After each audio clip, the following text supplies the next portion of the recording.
I guess my journey was a little bit more conventional. As I said, the IIT followed by finance and so on. I managed money for quite some time. The last thing I did before ASQI was run a quant hedge fund, long, short, mid-frequency equities. It just sounds as boring as it is. But it made a lot of money. The ikigai was missing. Like it's a thing that the world was happy to pay for, very happy to pay for. I liked doing, I was good at it, but it's not something the world needed. The world could do without another hedge fund manager, and a whole lot of them, frankly. And finance should be about 1/10 of its size. That's my sincere belief, having worked 16 years in finance.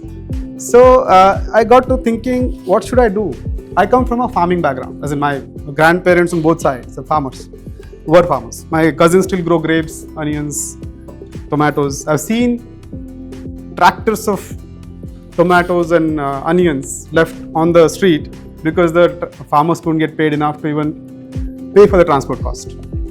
I've seen their plight, and I also know factually that food industry contributes about 25% of greenhouse emissions globally. When you think of emissions, you always think of this energy and this smoke belching industries and all, right? It's all very romantic notion that we'll all start driving EVs and it'll all be good. It will be good to a large extent, but food does contribute about 1/4 of the emissions, and those aren't going to go away because we become electric.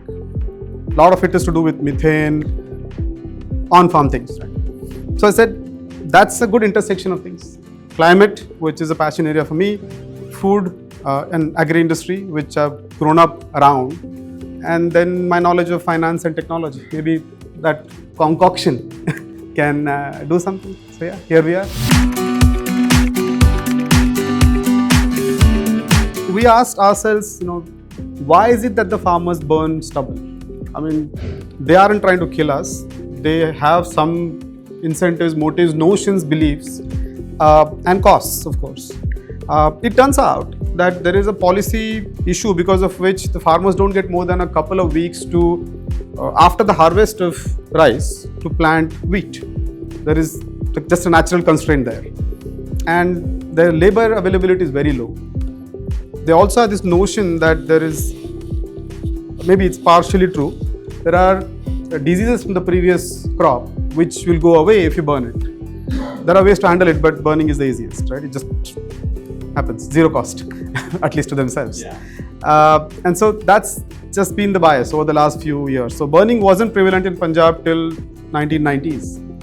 It happened very recently because of policy failures. This is not how farmers used to farm earlier.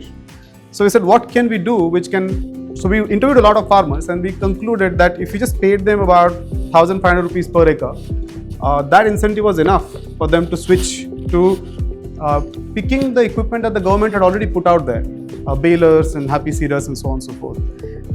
But how do we finance this? Because if I go to someone and say, give me 1,500 rupees per acre to give to farmers, he'll be like, the farmers will make fool of you. They'll say, it didn't burn. How do you know they didn't burn? So that's when the technology comes in. So we are trying to essentially use technology, satellite, ground truthing, and a combination of this to conclude that this gentleman or this lady didn't burn the farm, and this one did. And they both pledged, this one doesn't get the money, this one gets the money. And they get it, the one who deserves, gets it after they plant the wheat. So they can't fake it, like they get the money and then burn it. So that's the project. We call it Clean Air Project. We're hoping this year we did some work. Next year we want to scale it up 100-fold. And want to make it sustainable in the long run by essentially using the paddy straw to make it into biochar, which is a whole new field in itself.